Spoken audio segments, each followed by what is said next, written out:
इंसान के जीवन में विचारों का बड़ा महत्व होता है। अच्छे विचार मानव को प्रगति के पथ पर ले जाते हैं और बुरे विचार पतन के गर्त में। जैसे कुछ पुराने फूल भोर की पहली किरण के साथ गिरते हैं और नए खिलते हैं और प्रकृति को सुगंध देते हैं। कुछ सूखे पत्ते पेड़ से जमीन पर गिर जाते हैं और नए अंकुर फूटते हैं और प्रकृति को सुशोभित करते हैं। इसी तरह एक नया दिन एक नई ऊर्जा और एक नए विचार के साथ आता है। जब कोई नया दिन आता है वह अपने साथ नई खुशी और नई आशा भी लेकर आता है, ताकि हम अपने जीवन को नए विचारों से सुगंधित और प्रफुल्लित कर सके। समय बीतने के साथ जो पुराना है, ताज़ा है और जो अनावश्यक है उसे त्यागना अनिवार्य हो जाता है।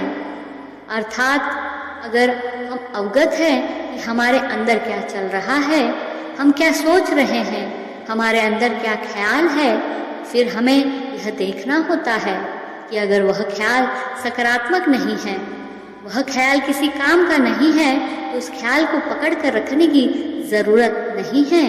अपना दिमाग और ख्याल कहीं और लगाने की कोशिश करना अनिवार्य होता है।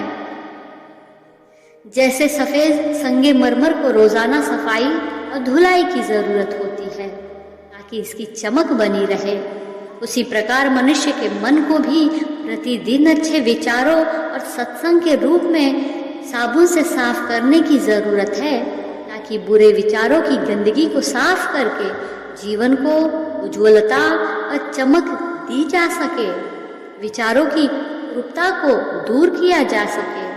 ऐसा करना बहुत ज़रूरी है, क्योंकि विचार से मन की शुद्धि होती है और व्यक्ति में परिवर्तन होता है। जैसा हमारा मन होता है वैसे विचार होते हैं और जीवन में परिवर्तन आता है।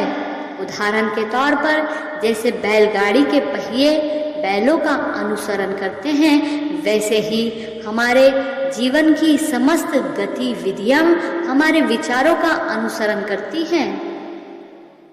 जैसे भीतर में विचार उठते हैं वैसे ही शब्दों का निर्माण होता है। जैसे शब्द बनेंगे वैसे ही वाणी मुख से निकलेगी और जैसे वाणी होगी वैसा ही व्यवहार होगा एवं वैसा ही क्रियाएं होती हैं जो आदत बन जाती हैं। आदतों को ठीक करना हो तो व्यवहार को ठीक करना होगा, व्यवहार को ठीक करना हो वाणी सुधारनी पड़ेगी, वाणी को सुधारने के लिए शब्दों पर ध्यान देना होगा, शब्दों को ठीक करने के लिए विचारों में बदलाव लाना होगा। व्यक्ति व्यवहार करता है 10%, शब्द बोलता है 20%, लेकिन सोचता है 70%। व्यक्ति के जैसे विचार होते हैं वैसे ही उसके जीवन में प्रकट होता है। अच्छे विचार व्यक्ति के अच्छे मित्र होते हैं, दूषित व गंदे विचार उसके सबसे बड़े शत्रु हुआ करते हैं। अच्छे विचार व्यक्ति के लिए स्वर्ग का द्वार खोलते हैं और दूषित व गंदे विचार उसे नरक की ओर धकेल देते हैं। विचारों ने महापुरुषों को बनाया है। आज वे लोग हमारे बीच नहीं, लेकिन उनके विचार आज भी हमारा मार्गदर्शन कर रहे हैं। ध्यान रहे, यदि घड़े का पानी रोज साफ न किया जाए, हम पाएंगे कि धीरे धीरे वो पानी सड़ रहा है और जहर बन रहा है। इसी प्रकार यदि बुद्धि को शुद्ध करते हुए प्रतिदिन उसकी सफाई करते हुए और कुछ अच्छे विचार, कुछ शुद्ध विचार नहीं बढ़े जाते हैं, तो हमारे वही दूषित विचार जीवन के लिए विष बन जाता है और उसकी आध्यात्मिक प्रगति में बाधक बन जाते हैं।